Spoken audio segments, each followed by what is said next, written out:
You know, there are some transmog farms I truly love, but there is one above all that I love the most. So today we'll be checking out the 𝐸𝐸 gold farm. Let us begin. Okay, so located within Feralus is the dungeon 𝐸𝐸. Now, what you're going to be wanting to do is make your way over to the instance and pull up the Worth It recorder. This is so we can actually record what we're actually doing. You can also use Loot Appraiser. Run into the instance, and what we'll be doing is we'll be jumping directly into the left hand side and then making our way over to jump down. This is so we can gather up all of the mobs, and these are the lashers. Typically I like to use my druid, as I can usually speed around this and use soothe in order to get the mobs aggro but not actually kill them, otherwise I'd have to double back on myself. This would be kind of annoying, and overall if I didn't have soothe I probably would just use my demon hunter, as he's easily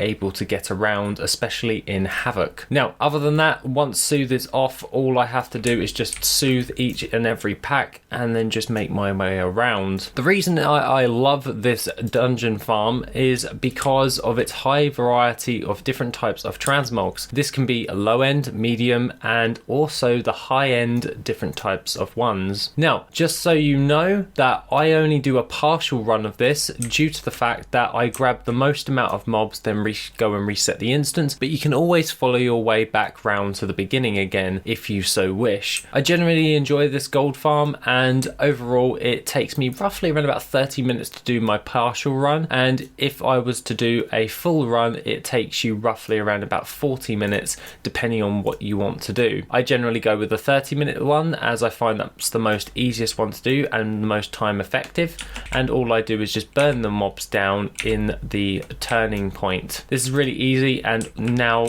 all I have to do is loot up all of the mobs. I get a wide variety of different types of old world herbs as well as fell cloth, which I can also turn into moon cloth. All I then have to do then is just go and press my dream walk ability, and probably should have actually put the Worth It recorder actually on, but we'll do that on the second run. Then all I have to do now is just reset the instance while dream walking back, and this shouldn't be that much of a problem, as we are literally just doing it that way. It's just that much easier. Oh yes. All we have to do then is we're currently spawned straight outside the instance. We just have to run back in again and just go and do this farm. With the wide variety of transmog items and also old world herbs as well as the old world cloth that you can actually get from this dungeon, I find this to be one of my most favourite gold farms for time efficiency, especially if I'm doing a lot of crafting that week and I still want to get in a transmog farm. I find that this is the most easiest way to actually keep stocked on the auction house with transmog, and because of the wide variety of transmog and also a bonus with the materials, I find that this is the most easiest way in order to do so. Just remember, if you grab too many you do run the chance of losing aggro, which can be a bit of a pain in the butt, especially if you are trying to gather up as many as you can. I do them in batches of 2 and 3,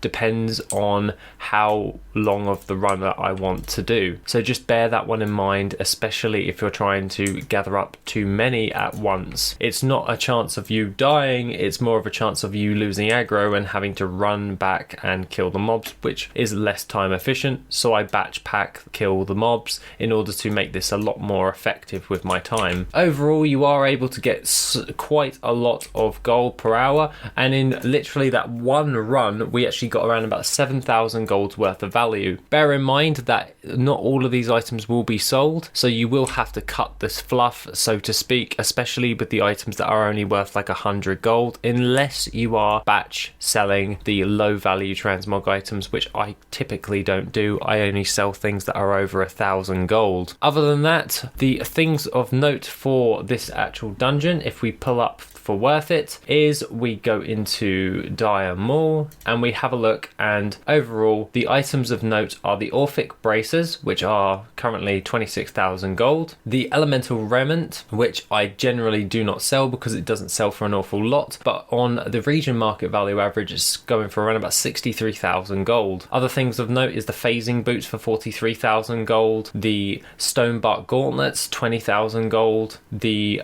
Unbridled Leggings. They typically go for a region market value average of around about 1,000 gold, so not too good. Eidolon Talisman is saying around about 176,000 gold, but let's be quite frank, shall we? It will take a very long time in order to sell a neck piece of Transmog because you don't get the visual appearance, and we need to bear this in mind when we're selling Transmog. The only other thing is the Wand of Arcane Potency for 8,000 gold, and overall you can also get an item called the Staff of Jordan, and that is an epic item that can be actually got from this dungeon, as well as a lot of the world drop epics from this area. Other than that, guys, that is pretty much all I have to say for this dungeon. I highly recommend it if you're just getting started with Transmog and just wanting to pad out your auction house. Other than that, guys, have a wonderful rest of the day, and I shall see you in the next video, which will be soon. Also, don't forget to check out Void on Steam. I made the game. If you want to support the channel, do it. Do it. Do it. Do it. Do it.